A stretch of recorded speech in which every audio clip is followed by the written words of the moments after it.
आप जो बोल रहे हैं कि 1300 करोड़ का आपने काम किया, ये जनता जानना चाहती है कि किस किस क्षेत्र में काम हुआ इस पैसे से? 45 करोड़ का एक सड़क, 12 करोड़ का एक सड़क, 16 करोड़ का एक सड़क, 90 करोड़ का एक सड़क, 15 करोड़ का एक सड़क। तो मेरी लड़ाई ना जयराम से है और ना रविंद्र पांडे जी से।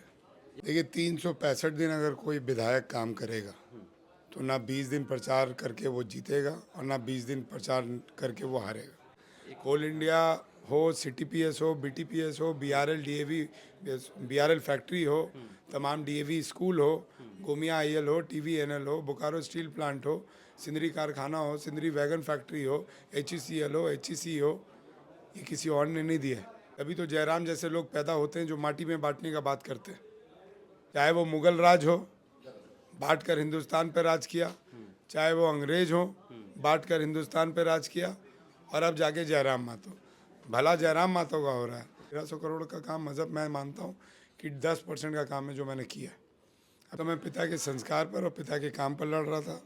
इस समय पिता के संस्कार पर और अपने काम पर लड़ रहा हूँ। प्रत्येक दिन यहाँ का जनता दरबार जो आज भीड़ है, वो 365 दिन भीड़ लगता है। मतलब 32 की स्थानीय नीति, 32 का खतियान किसी भी राज्य के लिए ज़रूरी होता है, क्योंकि उससे नीतियाँ बनती हैं।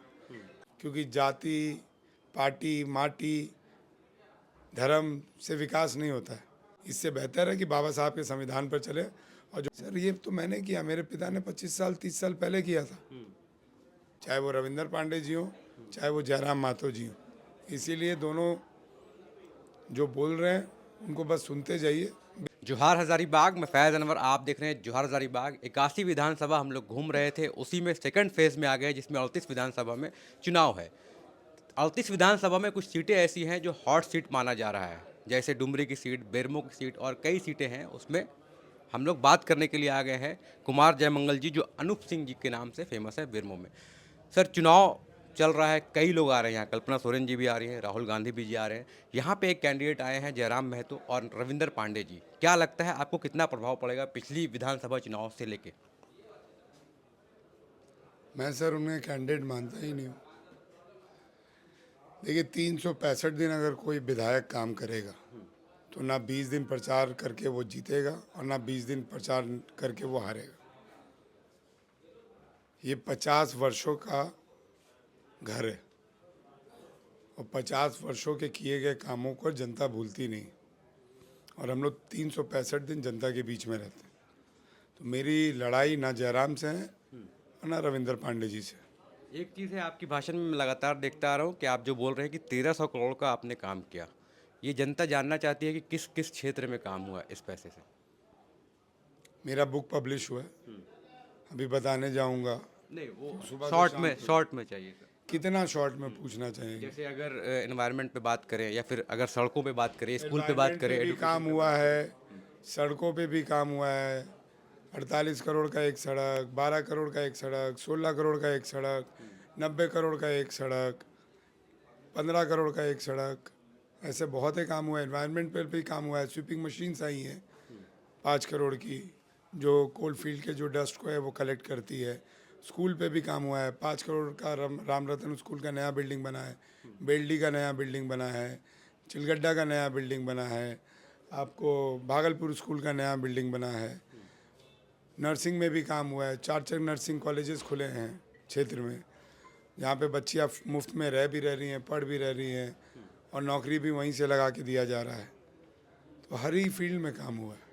अचानक आपको चुनाव लड़ना पड़ा 20 में, जब आपके फादर जी का डेथ हो गया, और फिर अभी इस चुनाव में दोनों में क्या फ़र्क दिख रहा है आपको? कैंपेनिंग उसमें मौका मिला था आपको करने का कि इसमें ज़्यादा मिल रहा है? उस समय पिता के संस्कार पर और पिता के काम पर लड़ रहा था। इस समय पिता के संस्कार पर और अपने काम पर लड़ रहा हूँ। यही फ़र्क है। उसमें जो कैंपेनिंग में मैं बात कर रहा हूँ, जैसे उसमें टाइम मिला नहीं था आपको कैंपेनिंग करने का, इस बार ज़्यादा मिल रहा है। मैंने तो आपको वो बताया ना, राजेंद्र बाबू के परिवार को टाइम मिले या ना मिले उससे कुछ फ़र्क नहीं पड़ता, क्योंकि हम 365 दिन जनता के बीच में रहते हैं।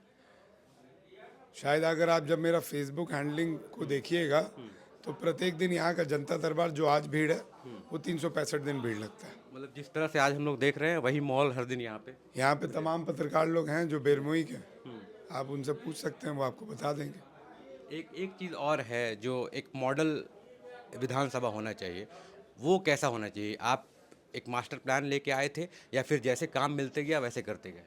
देखिए, मास्टर प्लान लेके आए तभी तो यहाँ पर नहीं तो मेरे को लगता है कि पूरे बेरमो विधानसभा में मैंने 100 करोड़ का तो फेवर ब्लॉक बिछवाया, चारों प्रखंड मिलवा के। पूरा 100 करोड़ का और ये पूरे विधानसभा क्षेत्र में कि पूरे विधानसभा क्षेत्र में, चारों प्रखंड में। जैना मोड़ का फेवर ब्लॉक 11 करोड़ का।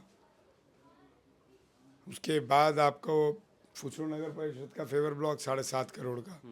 उसके बाद तमाम जगह जहाँ पे भी मंदिर का स्थान है, जहाँ पे भी मस्जिद का स्थान है, जहाँ पे भी मदरसों का स्थान है, वहाँ पे फेवर ब्लॉक बिछवाएं। जो पार्क्स हैं उसमें फेवर ब्लॉक बिछवाएं। तो ये मॉडर्न विधानसभा को तब्दील करने ही के लिए बैठा गया। लेकिन मेरा मानना है कि जितना ज़्यादा हम लोग नगर परिषद में अपने एरिया को कन्वर्ट कर सके, तभी जाके मॉडर्नाइजेशन की असली मिसाल हम लोग खड़ा कर पाएंगे। अभी जो आने वाला 5 साल है उसमें आपको चंदपुरा नगर परिषद बनने वाला है, जैना मोड़ नगर परिषद बनने वाला है, BTPS को हम लोग नगर परिषद में कन्वर्ट करने वाले हैं, कटारा BTPS। तो काफ़ी ज़्यादा काम अभी करना भी बाकी है। और ये 1300 करोड़ का काम मज़हब मैं मानता हूँ कि 10% का काम है जो मैंने किया। अभी और काम करना है। हिंदुस्तान की जनता को समझना होगा कि चाहे केंद्र सरकार का मुद्दा हो या राज्य सरकार का मुद्दा हो, अगर आप मुद्दों से भटकिएगा, जाति धर्म की राजनीति करिएगा, और आपने किया भी बीजेपी के कहने पे, तभी तो जयराम जैसे लोग पैदा होते हैं जो माटी में बांटने का बात करते हैं। और ये हिंदुस्तान के लिए खतरा है। अगर हमने धर्म में हिंदुस्तान को बांटा, हमने जाति में हिंदुस्तान को बांटा, तब जाके एक जयराम आए हैं जो माटी में बांट रहे हैं। और ये जयराम कोई और नहीं, बीजेपी की बी टीम है। अच्छा, ये जो बाहरी लोग हैं वो बोलते हैं कि बाहरी को भगा देंगे। यहाँ तो हम देख रहे हैं कि ज़्यादातर लोग जो हैं वो बाहर से आके बसे हैं, लेकिन अब वो तो उनका हो गया ना राज। आप गलत फहमी में हैं। मेरा विधानसभा क्षेत्र में अगर आप जरीडी चले जाइए तो यहाँ के मूलवासी भी हैं, चंदपुरा चले जाइए वहाँ पे भी मूलवासी, पिटरवार चले जाइए वहाँ पे पूरे मूलवासी। ये कोल इंडिया का क्षेत्र है, इसीलिए लोग यहाँ पे रिटायरमेंट हुए तो यहाँ पे रोज़गार ढूंढ लिया। 50 साल कोई कहीं से रह रहा है तो कहाँ जाएगा? आपके भी बच्चे अगर विदेश पढ़ने चले जाते हैं तो वो वापस नहीं आ पाते, वहीं पे अपना संसार बसा लेते हैं। ये हमारा संविधान हमें अधिकार देता है कि लोग कहीं पे भी रह सकते हैं। 32 की स्थानीय नीति, 32 का खतियान किसी भी राज्य के लिए ज़रूरी होता है, क्योंकि उससे नीतियाँ बनती हैं, लेकिन उससे नफरत का घोल नहीं भरा जाता है। और जैसा आप करिएगा वैसा होगा। आज 32 की बात कर रहे हैं, जो लोग यूपी बिहार से आके 32 का खतियान लिए वो कहीं और से नहीं आए थे, उन लोग भी यूपी बिहार बंगाल उड़ीसा ही से आए थे, तभी जाके वो भी रह पाए यहाँ पे। कल को मुंडेरी और आदिवासी अपना हक मांगेगा तो वो जो 32 वाले हैं उनको भी फिर बाहर ही जाना पड़ेगा। जैसा आप करिएगा वैसा ही आप पाइएगा। इससे बेहतर है कि बाबा साहब के संविधान पर चले, और जो बाबा साहब ने हमें एक प्रोटोकॉल के तहत हिंदुस्तान का संविधान दिया है उसी पे चलें। क्योंकि जाति, पार्टी, माटी, धर्म से विकास नहीं होता है। अगर उससे विकास होता तो कोरोना काल में सब जो मरीज़ हैं वो मंदिर में पड़े रहते और अपने जो पूर्वज हमारे को छोड़कर चले गए, मैं खुद अपने पिता को लेके मंदिर में रहता, उनका इलाज कराने के लिए दौड़ता नहीं। ये नफ़रत की घोल है जो भारतीय जनता पार्टी से घोली गई, और उसको जयराम मातो अब अंतिम जामा पहनाने का काम कर रहे हैं। कोल इंडिया हो, CTPS हो, BTPS हो, BRL फैक्ट्री हो, तमाम DAV स्कूल हो, गोमिया IL हो, TVNL हो, बोकारो स्टील प्लांट हो, सिंदरी कारखाना हो, सिंदरी वैगन फैक्ट्री हो, HECL हो, HEC हो, ये किसी और ने नहीं दिया, ये कांग्रेस पार्टी ने दिया। और जो लोग आज ये नफ़रत की राजनीति कर रहे हैं, अगर उनके बाप दादा ने कांग्रेस को 70 साल नहीं चुना होता तो शायद ये भी हमें नहीं मिल पाता। ये बात समझने वाली चीज़ है। तो ये आपको लगता है ये नैरेटिव सेट किया जा रहा है इनके खिलाफ? नैरेटिव सेट किया जा रहा है, ये सब मैं बता रहा हूँ ना। हिंदुस्तान गवाह है कि जब जब लोगों ने बांटने और कटने की बात कही है, तब तब उन लोगों का भला नहीं हुआ है जो उन लोगों ने उनका सुना है। भला उसका हुआ है जो बटे, जो कटे, उनका भला नहीं हुआ है। भला उनका हुआ है जो ये भाषण दिए हैं, चाहे वो मुगल राज हो, बांट कर हिंदुस्तान पर राज किया, चाहे वो अंग्रेज हो, बांट कर हिंदुस्तान पर राज किया, और अब जाके जयराम मातो। भला जयराम मातो का हो रहा है। कितने लोग उनको छोड़ के जा रहे हैं, कितने लोग उनको छोड़ के जा रहे हैं, कितने लोगों से उन्होंने चुनावी चंदा लिया है, कितने लोगों को चुनाव में टिकट कमिटमेंट करके दूसरे को टिकट देने का काम किया है। रोज़ आए दिन आपको अखबार में उनके साथियों उनके छोड़ के जाने की न्यूज़ आ रही है। तो बात को समझना होगा बॉस, ये हिंदुस्तान है और हिंदुस्तान को अगर कोई बांट सकता और बाबा साहब के संविधान को कोई ख़त्म कर सकता तो नरेंद्र मोदी जी 370 सीट लाकर बोलते कि अब हिंदुस्तान में पार्लियामेंट का चुनाव नहीं होगा, जब तक जीवित हूँ प्रधानमंत्री रहूँगा। जाते जाते आखिरी सवाल है सर, एक यहाँ पे सिर्फ शिक्षा पे एक बात करना चाहेंगे। बहुत लोग जो है प्लान करके रांची जाते हैं, हज़ारीबाग भी आते हैं यहाँ से लोग पढ़ने के लिए। इस पे आपका क्या ग्राउंड लेवल पे क्या काम हो रहा है? बेरमो विधानसभा में 5 कॉलेज मेरे पिता ने बनाया अपने पैसों से। Pandit Bindeshwari Dubey inter college, Pandit Bindeshwari Dubey degree college, RPS inter college, RPS degree college, Niyaz Devi college. 5 college मेरे पिता ने अपने दोनों बेटों के लिए नहीं रखा, उन्होंने सरकार को दान कर दिया। मेरे पिता ने यहाँ पे 2 नर्सिंग कॉलेज बनाया, उसके बाद मैंने 2 नर्सिंग कॉलेज बनाया यहाँ की शिक्षा के लिए। और ना जाने कितने भी स्कूल्स आप देख लीजिए, उसमें सब में मेरे पिता और मेरा योगदान है।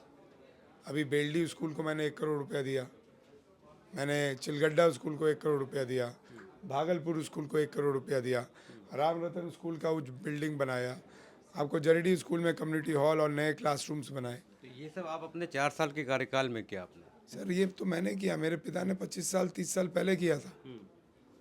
रविंदर पांडे ने भी बनाया है स्कूल, लेकिन बेरमो विधानसभा में नहीं बनाया, टुंडी में बनाया 50 एकड़ में। बोर्डिंग स्कूल है और वहाँ पे कोई फ्री में पढ़ाई नहीं होती है, वहाँ पे पैसे दे के पढ़ाई होती है। तो हमें मालूम है कि हम क्या कर रहे हैं और यहाँ की जनता को मालूम है कि वो क्या कर रहे हैं।